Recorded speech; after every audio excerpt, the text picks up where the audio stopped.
I looked in the mirror and saw the face of a monster.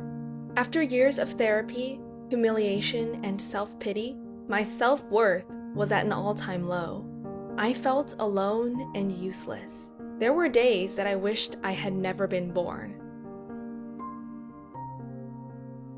My parents were extremely happy when they found out they were expecting. I was their first child, and when they heard I was a girl, they decided to paint the walls of my room mint green. The crib where my grandma and my mother had slept as babies was set up for a safe and joyful start to my life. Soon after my birth, my parents discovered a few red patches on my face. It looked harmless. My father thought they were mosquito bites, but when the patches started to get bigger and my ears also started to hurt, the doctor advised us to see a specialist. It was confirmed after a few medical tests that I had neurofibromatosis, also known as NF1, a genetic terminal disorder that presents itself differently in every 1 of 3,000 people and leads to development of tumors on nerves, also called neurofibromin. These tumors can form anywhere on your body. In my case, there was a tumor in my ear. I could never have guessed all the difficulties my parents and I were yet to face. Before I could celebrate my second birthday, it was decided that the tumor would be removed. The operation was successful, but I had to accept that I would have a deformed ear for the rest of my life. An ear?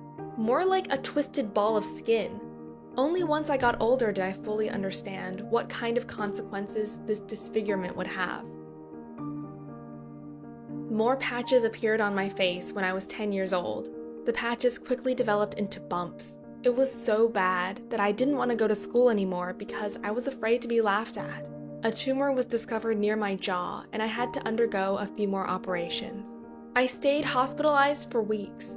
My classmates had made me funny drawings that made me laugh. I wanted nothing more than to reunite and play with them again. The operation had a huge impact on my face. A piece of bone had been removed from the left side of my jaw, which meant that half my face was crooked, which led to my mouth drooping downwards, and this made speaking difficult. For months, I practiced with a speech therapist to improve my pronunciation. My left eyelid had also drooped, which made it look as if my eye was permanently closed. I was afraid of everything that could happen next. Despite the fact that my parents, the medical team, and the child psychologist had prepared me for the return to school, I was still dreading the moment where people would have to meet my new face. Will they still want to play with me? Are they not scared of me? Will they be too afraid to make eye contact? Will I get laughed at? I was extremely insecure and scared when I walked into the school gate with my mom. It was awful how everyone stared at me and made mean comments. The boys would make bets with each other on who would dare to kiss me. My father was furious and wanted to teach those boys a lesson, but I stopped him. It would only make things more difficult for me. I built my guard up so that no one could hurt me, but on the inside, I was broken. On the rare occasion I would get an invite, I refused to go to parties. Shopping, going out, and leaving the house were like a living nightmare. I kept crawling further into my shell and locked myself up in my bedroom. It was the only place where I felt safe. I began to hate myself and became angry at the world. I tinted my bedroom windows so that I wouldn't have to see my own reflection.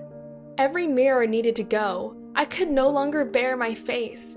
I began to lash out at my parents, who of course also had their own sadness to deal with my situation, but I refused to understand this.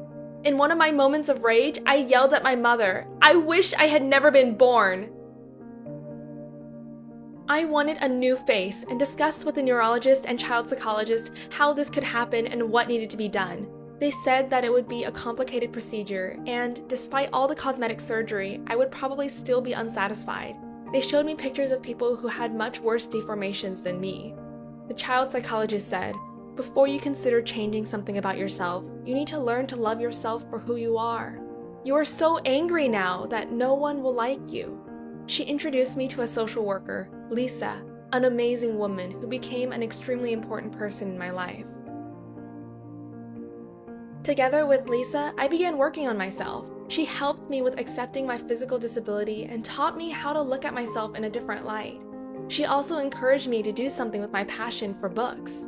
Reading was my biggest hobby as I spent most of my time alone and at home.